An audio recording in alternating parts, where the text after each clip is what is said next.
Hello, I hope that you're well. I am back, it's the new year, and I am following up on a couple of videos that I made previously where I've been talking a little bit about my ADHD and the way that it impacts on me and some of the learning that I'm doing, I suppose, around my ADHD. I'm not quite sure what the purpose of the videos is, although I think predominantly it's about me just talking a bit more naturally than when I write. I think I write a lot, or have written a lot in the past, and that having things in black and white on a screen or a page communicates in a certain way, but the idea was that a video can perhaps bring a little bit more of me and the feelings behind some of the things that I'm going through. So, quick summary, I was diagnosed just over a year ago with ADHD. I'd lived with it for obviously 51 years, not realising, had sort of struggled with a lot of things and done a lot of work on trying to work out why I do struggle as much. Wrote a book which was, I thought, about anorexia and trauma, which obviously it was, but a kind of new lens on that is it was also about ADHD. And I think that some people have watched these videos and said that they have found them useful and helpful, and it gives a little bit more of an insight into me, which is helpful, but also, you know, that's quite kind of not particularly helpful unless you're a member of my family or a friend of mine, but that the idea that perhaps it's helping other people a bit. A few people have got in touch and said, or you've made someone really think that perhaps this is them and they want to explore more. And I think genuinely that the more we can share about what ADHD is and isn't, the more that if people who are struggling can be helped not to struggle so much, to me that's the aim of this. I suppose the thing is that even for me, and I've said this somewhere else, is that I thought I knew what ADHD was. I'm embarrassed that as a teacher who's worked for years with families and children who've been impacted by ADHD, I never really, I don't think, understood it. I think I was pretty much, you know, of the opinion that, yeah, it's a label and a diagnosis that affects a little bit of your life, and maybe it makes you fidget a bit more or not be able to concentrate, but that otherwise you just lead this normal life. And actually what I've realised is it is so much part of life, because it really is a brain-based difference that affects all parts of your life. And I suppose the other thing to say is that quite a few people who are my friends or I have contact with have sort of got in touch and said, oh wow, I think this might be me, I've read your stuff. And there's a theory, I think, that, well, not a theory, but that, you know, you attract people that are like you. So I think probably I have got lots of friends who have the same traits as me and are creative and impulsive and musical and all these things, do drama. And there's probably a lot of people with brain challenges that have ended up in jobs or professions because they suit their brains really well. So a lot of people with ADHD probably end up in creative jobs because that suits their brain and their brain challenges. But I suppose the question is, people say, well, should I explore a diagnosis? I think it depends on how bad things are. And what I would say, and this is absolutely not sad fishing, and it's not because I want you to feel sorry for me, but things have been bad and often are still bad. And I thought today I'd just jump on and just say, you know, like this morning, so I'm doing all the right things. I had a good night's sleep, which I'm amazed by. I've been back at work for 2 days. I did work probably shorter hours than I would have done before. I came home slightly earlier. I've drunk less alcohol. I went for a walk this morning. I got up and did my yoga this morning. But it's just been an awful morning. I've decided to quit my job. I'm not going to quit my job, but that's how I felt when I was walking. I've got all these things jumping into my head, things that I should have done, things that I should have said, conversations that I've had with people that I probably said the wrong thing.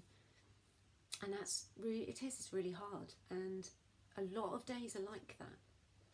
And I suppose, like, Now I'm also on medication and that's helping a lot. But it is kind of constant, and I like to think that at some point it will get easier and better.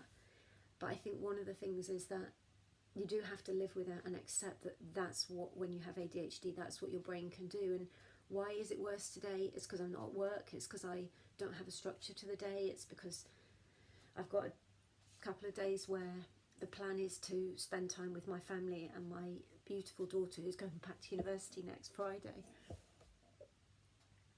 But I don't have a plan, and therefore that type of unstructured time is what makes me feel like this. And that's hard, but it'll be fine, because it will be fine. But it is hard, and so I suppose the message is, and oh God, I don't want this is not about wanting pity, but the message is that actually we have to understand that that's what ADHD is, particularly for women.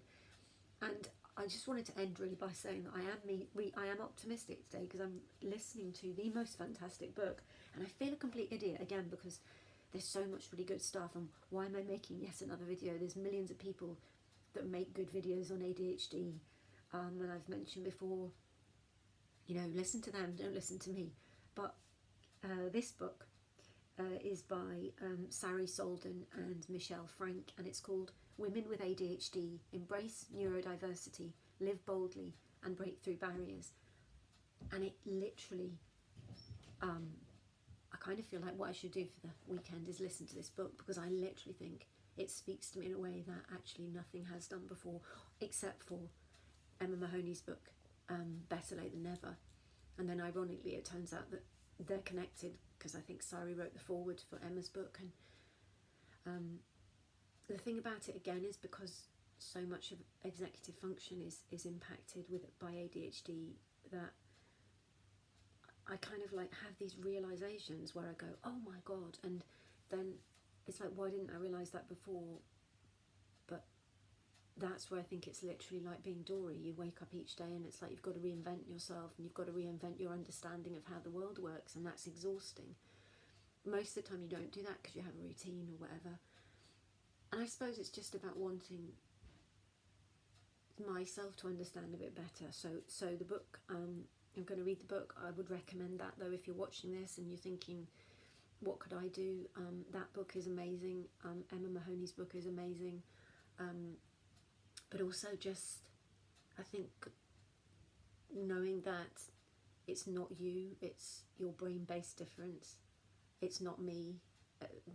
The fact that this happens to me, it's scary, because it's like, why didn't I realise this before? But also there's, what will people think of me? Because I know that the lady in this book thinks it's fine for me to be like I am because she's got ADHD, and other people with ADHD think it's fine. But would my employers think it was fine? What would they say if they watched this video? Would they deem that someone like this shouldn't be doing the job that I'm doing? So it's hard, but I know I can do the job that I do, and I know I do it well. But I suppose it's just about that thing of being honest.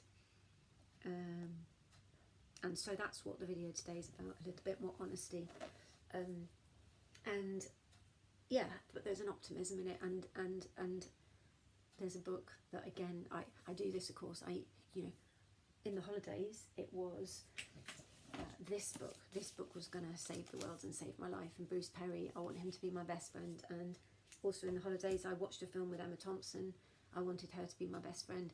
That's the thing with ADHD as well, is that you just develop these massive crushes on people that you, not weird crushes, but just like, your brain goes, oh my God, that's how that will solve my life. And of course there is no answer that will solve my life. It's just about carrying on. And again, thank you so much if you're my friend, if you love me, if you are here for me in the way that so many people are. And yeah, so happy Saturday. I am going to go and eat cake and have a lovely time with my daughter who's going back to university, and I'm also going to hopefully get the whole family to go for a walk tomorrow, because that would be amazing too. So there's my plans for the weekend, and maybe catch up at some point. Bye for now.